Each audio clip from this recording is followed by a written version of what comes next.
Now please welcome Amina Nakoulima from North Kansas City High School.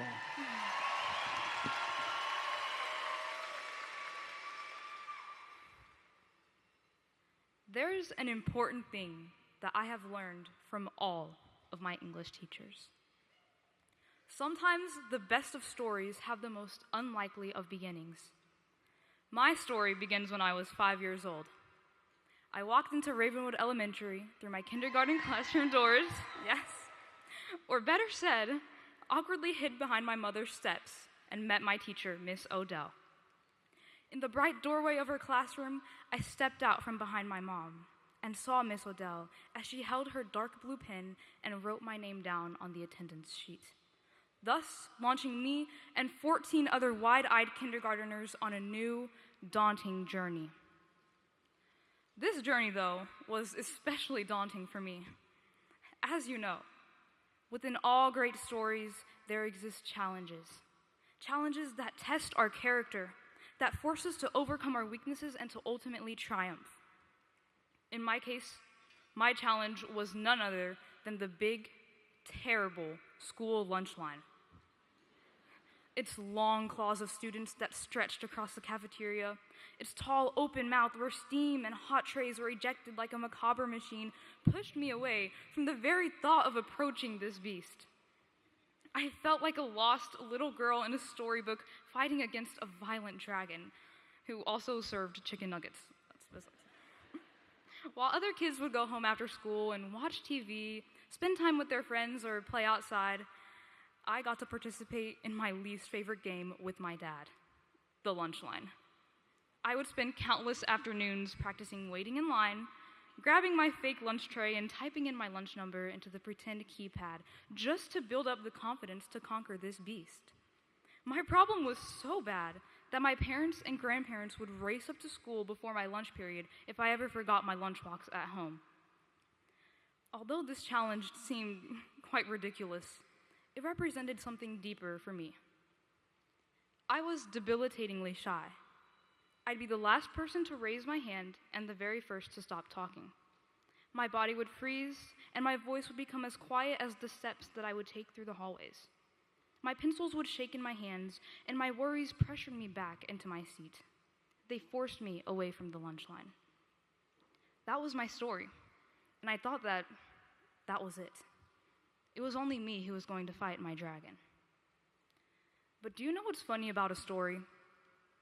It always seems as though the hero is the one who fights the dragon. But actually, the true hero is the one who writes the story, the author with his pen.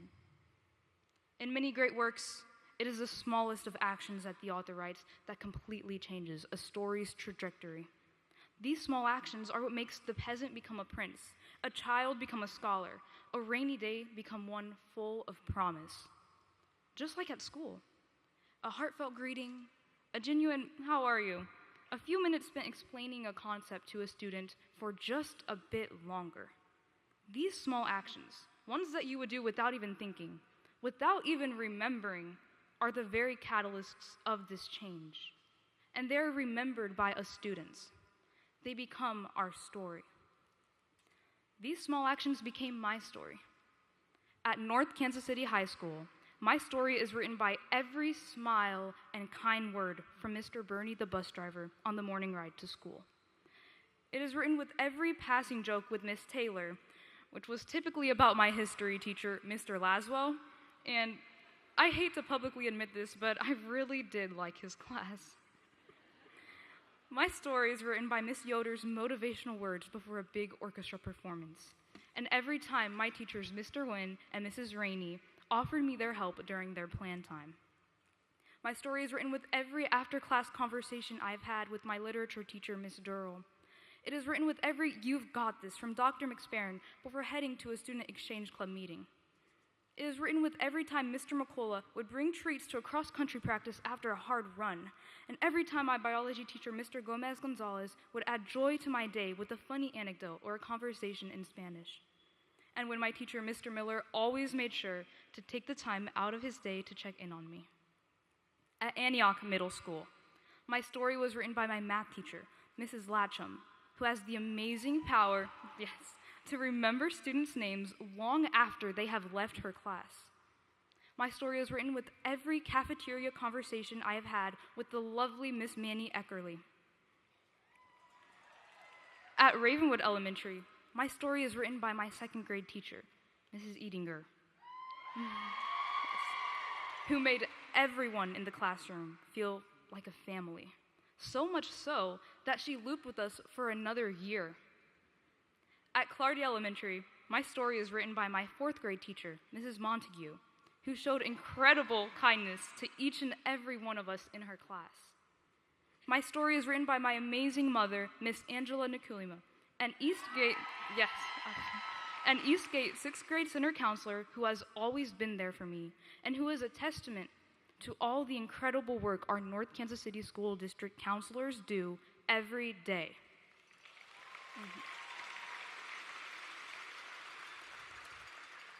One day at Ravenwood, I finally faced the lunch line. I can't pinpoint what exactly it was that encouraged me to go through the line that day.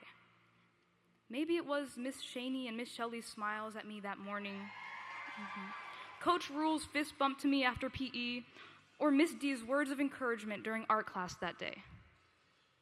Or maybe it was all of that. Every small action led to my eventual conquering of my dragon. On August 19th, when our buildings and buses are filled with students once again, I hope that you'll remember the power that you have to take your pens and write our stories through your actions. No matter how small they may seem to you, or how big they truly are, just remember, you are the heroes of our stories. Because who knows? The shy kid in the back of your class, the last one to raise her hand, the one who's strangely afraid of school lunch lines will later be the one standing here in front of you, thanking you for having taken your pens and helping write her story. Thank you. Thank you, Amina.